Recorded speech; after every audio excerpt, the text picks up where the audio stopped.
I'm Andy Summers. Welcome to my first Hot Licks video. I'm going to talk about the guitar today. We're going to do some live playing and try and show you some of the things I've done in the past on record. Sort of my sensibilities about music and playing the guitar, and within that we'll show some stuff about harmony, harmonic concepts, some line playing, some modal stuff, and just trying to play in a group situation and live. And well, well, we'll get as close to it as we can without getting too academic. Here's the first thing I'd like to talk about, which is just one of the things I liked about, I was attracted to playing was, you know, with harmony, there's a lot of different colors you can get. I often thought of the guitar as, or music as a palette of color. And certainly in some of the situations I've played in, I try to get away from the more conventional chords that people might have played on the guitar, because I was attracted to a certain kind of a dissonant quality or some harmonic stuff that had a little more edge in it and was a little more unexpected, what you might call a twist of lemon inside the harmonies. You know, for instance, I think this chord is one of the more boring chords you can play on the guitar, and I think there's actually quite a lot of alternatives to that. And some of these things, I'll show you a bunch of chords now, which you can regard as colors you like. A lot of these, I think, would function well in, you know, a pop or a rock context, possibly more than a jazz context, but essentially where there is more static harmony and you have the moment to hear this harmonic color. A lot of these colors that I certainly have played in the past have been what I think of as having a suspended quality. A lot of the chords are made up of the seconds, fourths, parallel fifths. This one, of course, is the famous one from The Police. And we used that quite a lot. The idea of using that, certainly in those days, was to get away from this kind of triadic harmony and to make what I think of as a more disinterested harmonic movement. It sort of stands alone more, and the idea of resolution is not there all the time. It floats a little freer than that. So right now I'm going to go through a couple of pages of chords, and these will be in your instruction booklet, and I'll show you these as alternatives to playing straight triadic harmony. We'll start simply. For A, you can always add in a second or the ninth. So instead of playing this, I might have played something like this, or even a fragment of that, which was something I often did. I might have reduced to just, I'm going to play these in A, like a C sharp and a B over a note, an A in the bass, for instance. That kind of thing. You can play this one, which would be an A, with a ninth in the bass. I suppose you call that an A add 9. Here's another one, this one. Kind of sort of a country sound. This is kind of a dominant seventh. I've always liked that stretch like that. You can add the suspension in there. And there's another one that's kind of nice that I've used more these days. You get the ninth on top of the one chord. So this is a dominant seventh or a dominant ninth chord with a suspension. It's rather a pretty chord. Let's see, this would be an obvious one. Also, I would play things like this, or this. When you start playing those in rhythm with maybe an echoplex or an echo device, of course, and with a bit of volume, of course, it starts to become a whole other thing. So that's a nice one. You can do a lot of things with these. They're sort of what I think of as splashy colors. You can move the voices within the chord. And I just put this one at this point, which was one I used a lot in the Every Breath You Take, of course, we used this. And I did add the third in there, which was unusual. Going to the sixth chord. But I'll just show you a few more alternatives still, because there are quite a few of them. It's just to open up the concept of that there are more available sounds and colors rather than just playing, the first one out of an instruction book. It just makes it more interesting. You could play this chord. You could play, I'm having to read some of these. These are what I call 7/6 suspended chords. So they've got the 7 and the 6 in. This one.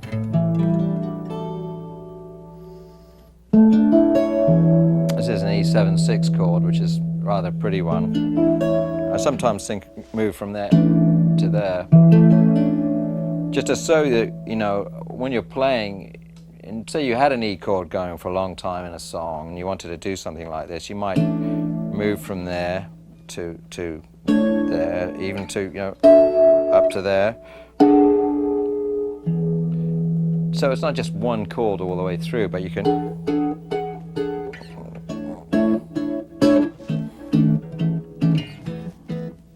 something to at least have some movement. So there's say you're playing behind a singer, it remains more interesting. I'll just put in a quick word here about, you know, I am going to give you quite a lot of chords here. Memorization of chords, and I'll talk about this in a while and show you some stuff, but the guitar, of course, is a very visual instrument, totally visual. So how do you memorize a lot of chords? Well, one thing is just to, I take them in sort of groups or clusters all around one position, everything that's available without moving your hand very much. But I'll come into that a little bit later and show you some actual groupings as a way of memorizing rather than just trying to remember names of chords and wherever they are. Just think of them all as clustered together, so they're in groups or families, and what's available to you right there. Okay, here's some more, you know, alternative sounds. This is an E11 chord, which is quite a nice one to play. You can add that into the other groups. This one, of course, is very standard. You could,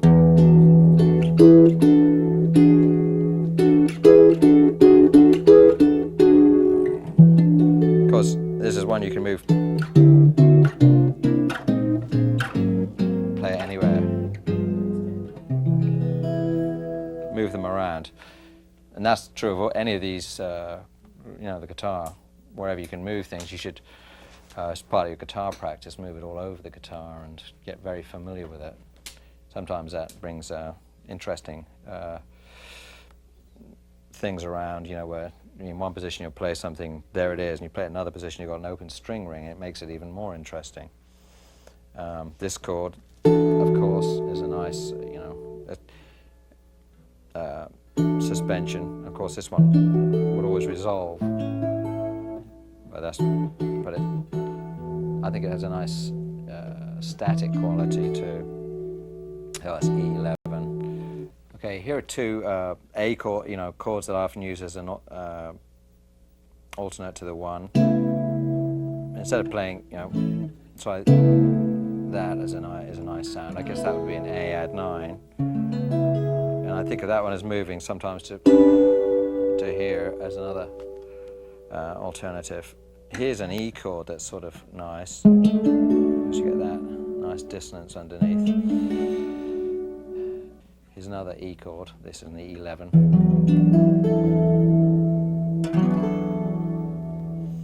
Here's a little group of dominant 7/11s. These are chord. This would be an A 7/11.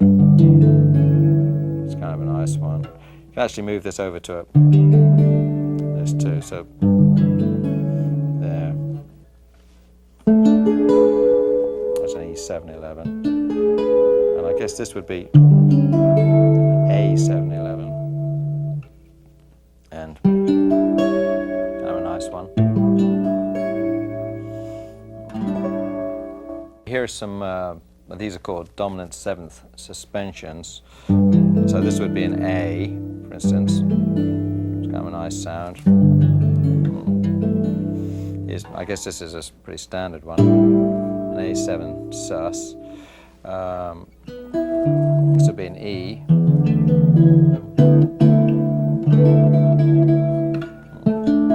It's also an E. Okay, here are a few that are, these would be minor, actually, minor 7/11s. Of course, this would be an A minor. This is a beautiful chord, I think, and one that can be moved around quite a lot. I like to even try playing a blues scale with it.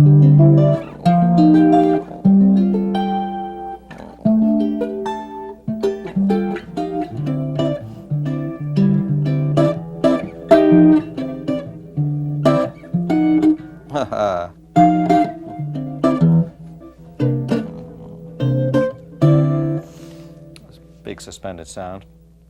Let's see. This chord is actually you hear it's two names. You can call it a G add 9 or you could call it an E minor 11. This is a chord that's, you know, kind of nice to move around a lot.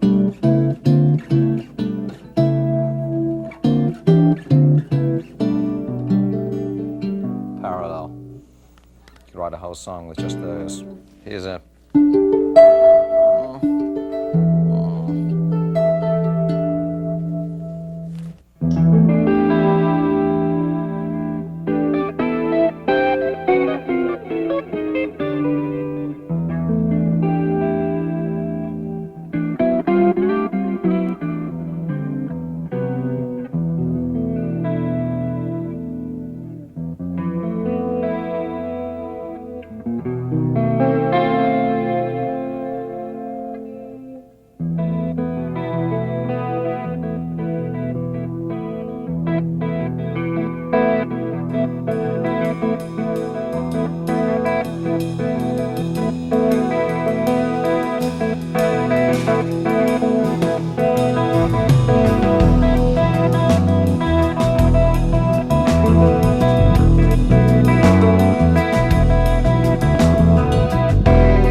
One thing with a lot of these, if the root's not always kind of know where the root is, so you've got like a visual root.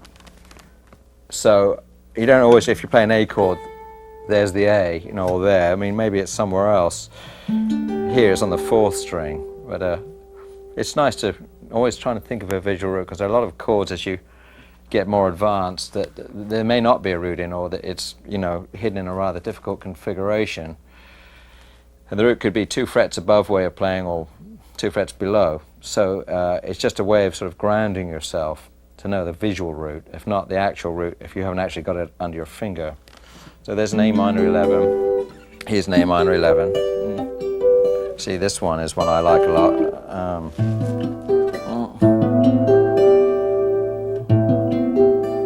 It's a nice big happy sound.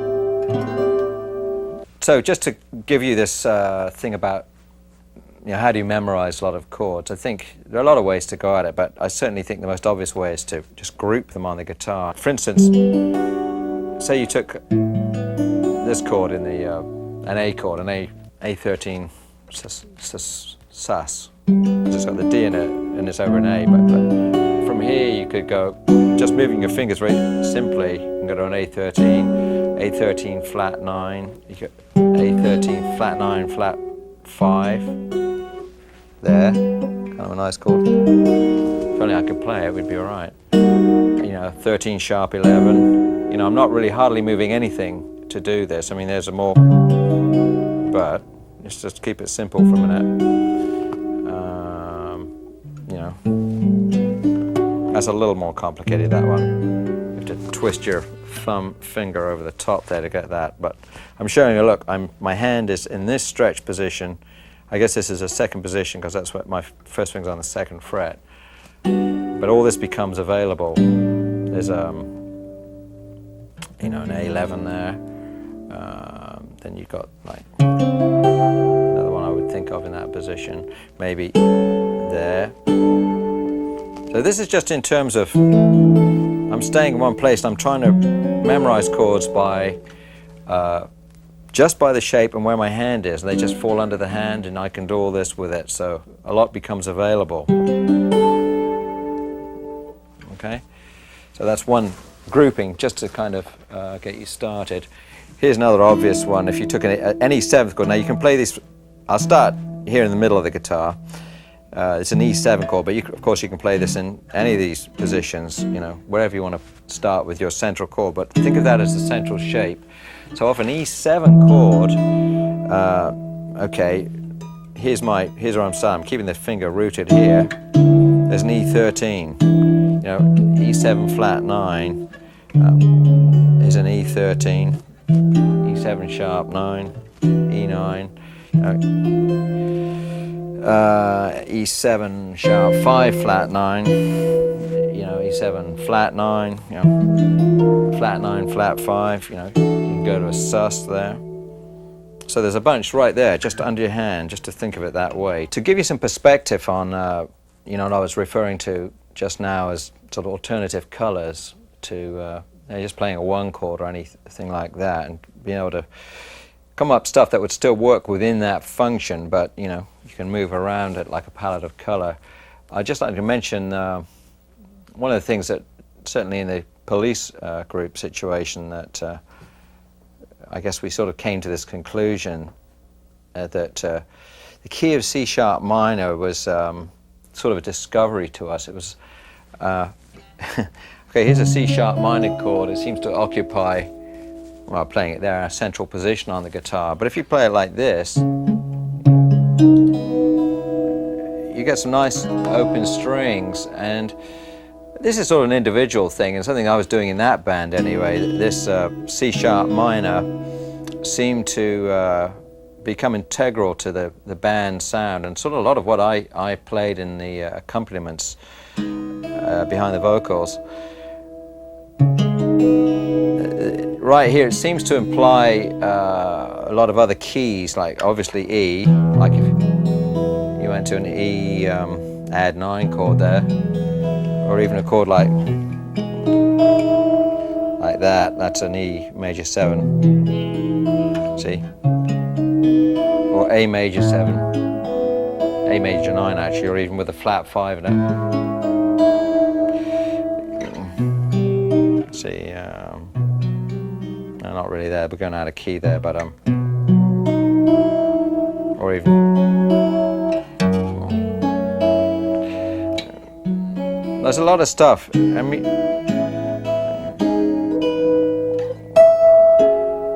so just see, there was just something that happened a lot, you know.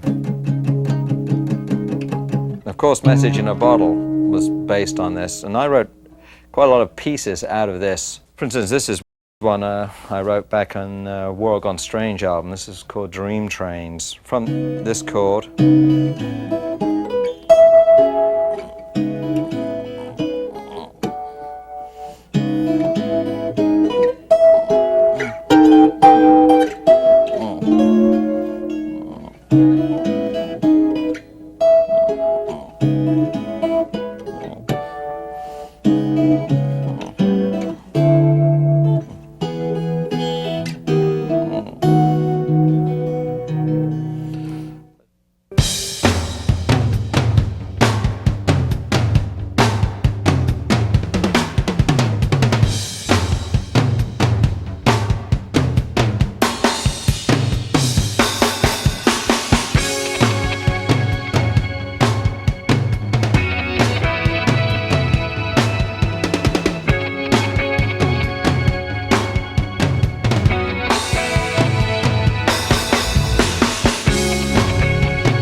Okay, I think what I'll do now is talk a little bit about some of the songs in The Police. You know, and I'll just preface this by saying, you know, this is history for me. This was a while back, so it's not really what I do anymore. It was something I've done, and, you know, no question it was, you know, it's part of my playing. When I started out playing as a teenager, once I could sort of get around at all, I think the first thing I was really interested in, that I became really galvanized about, was jazz, American jazz. Not only guitar players, certainly guitar players like Jimmy Rainey, Barney Kessel, Kenny Burrell, Tal Farlow. Most of the great American jazz guitar players. I collected records when I was 15 or 16, Wes Montgomery, and spent a lot of time copying solos, which is very important. I think one of the best ways for you to learn is to sit and slave over your CD player and learn as many solos as you can. You learn by osmosis, get it in there. You study, and you know, get a great teacher. It'll save you a lot of time, and then just really listen to music, phrasing, and get it inside yourself. I think, you know, trying to copy a solo for 8-9 hours, or whatever you do, when you're young is a really good way to get it inside yourself. So that's where I started out, and I acquired a lot of things as I went along. As I said earlier in the video, I was attracted to a lot of exotic sounds. Some of that I brought into The Police, and it's still there in my playing, although I tend to think of my playing post-Police as having gone more towards jazz. But a lot of people are interested in what I did then, and I've had many questions over the years about how I played some of those you know, things on the Police songs and on the record. So I am going to just lay that out for you, so we deal with that, okay? Message in a Bottle was, you know, in the basic chords. That's the main verse. C sharp minor, A, B, F sharp minor. Now I suppose I could,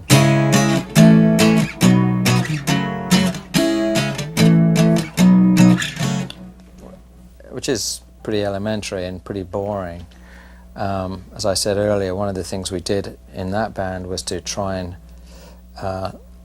play a lot of harmony without the third, the triadic element. So we reduced chords to this. So C sharp minor was played like this in parallel fifths, or you could even call it a C sharp with an added ninth if you like. But A was that one, B. So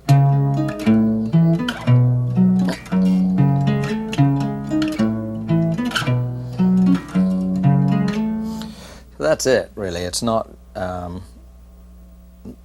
particularly difficult, but if you're on the early stages of guitar playing, it's a good one to practice, just in terms of the stretches.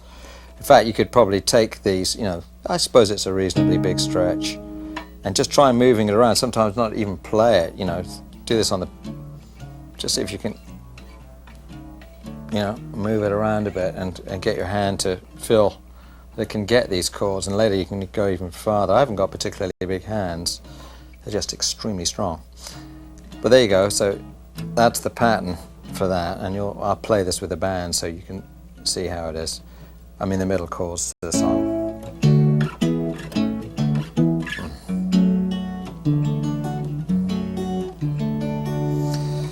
Very simple. And the verse was basically the chorus, C sharp minor to A, and it ends on this. F sharp minor, and of course in the band I would always do this harmonic chimes. And that's on the F sharp minor chord. In the chorus, instead of playing it like that, I used to play,